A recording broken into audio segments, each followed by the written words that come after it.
পান্না বর্জন করার আহ্বান জানাচ্ছি।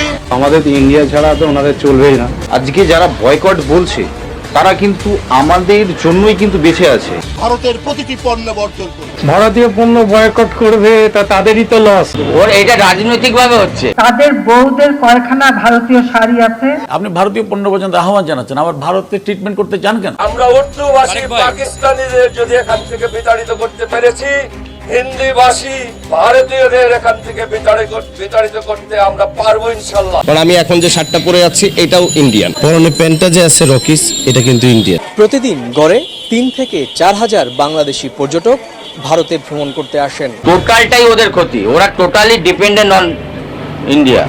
3000 4000 টাকা দিয়ে নিয়ে যাই, ওটা বাংলাদেশে 10,000 12,000 টাকা দিয়ে কিনতে হয়। জমে উঠেছে কলকাতার ঈদ বাজার। অধিকাংশ ক্রেতা নিউ মার্কেট এলাকায় দেখা গেল বাংলাদেশের। এই পানি দিয়ে উজু করলে উজু হবে না, কারণ এটা গঙ্গার। বাংলাদেশে আসলে এই যে ঈদের টাইম যখন চলে আসে সবকিছু একটু রেট একটু দ্বিগুণ হয়ে যায়। বাংলাদেশে কি তার মানে সুচিকিৎসা ব্যবস্থা নেই বলেই উনি আসছেন?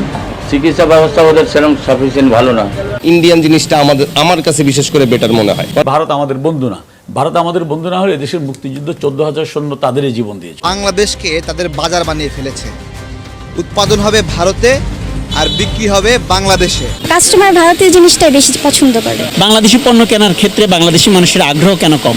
বাংলাদেশি জিনিস বেশিরভাগ 2 নম্বর করে ফেলে। আমাদের দেশের সবচেয়ে বড় যেটি এক্সপোর্ট জায়গা সেটা হচ্ছে গার্মেন্টস। এই গার্মেন্টসের 80% র মেটেরিয়ালস আসে ইন্ডিয়া থেকে। তা আমাদের বর্জন বাদ দেন, ওরা যদি বলে তোমাদের দিব না, তা আমরা কই যাব? যেমন সস্তায় পাওয়া যায় তেমন এখানে অনেক রকমের ভ্যারাইটিও আছে, আর সে কারণেই তারা বাংলাদেশ থেকে কলকাতায় ঈদের কেনাকাটা করতে আসেন। খুব সুন্দর এবং রিজনেবল প্রাইসের মধ্যে আছে। এটা আমি ইন্ডিয়াতে গিয়ে যে দামে কিনেছি বাংলাদেশে ওই দাম দিয়ে এরকম একটা কোয়ালিটিফুল প্রোডাক্ট পাওয়া সম্ভব না।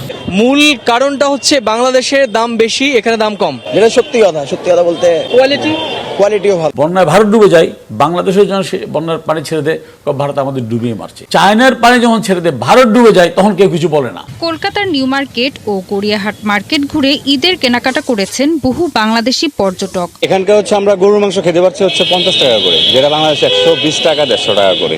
এমন কিছু অসুবিধা নেই, অসুবিধা হলে পাশের দেশের অসুবিধা হতে পারে, ভারতবর্ষে সবই পাওয়া যায়। পেঁয়াজ আছে, পেঁয়াজ, রসুন, আদা, মিজোরাম থেকে আমরা আদা আনি, ভারতীয় আদা। এই যে মশলাপাতি আদা যা কিছু আসছে, তাদের কারো পাকের ঘরের জন্য এই ভারতীয় মশলা না দেখা যায়।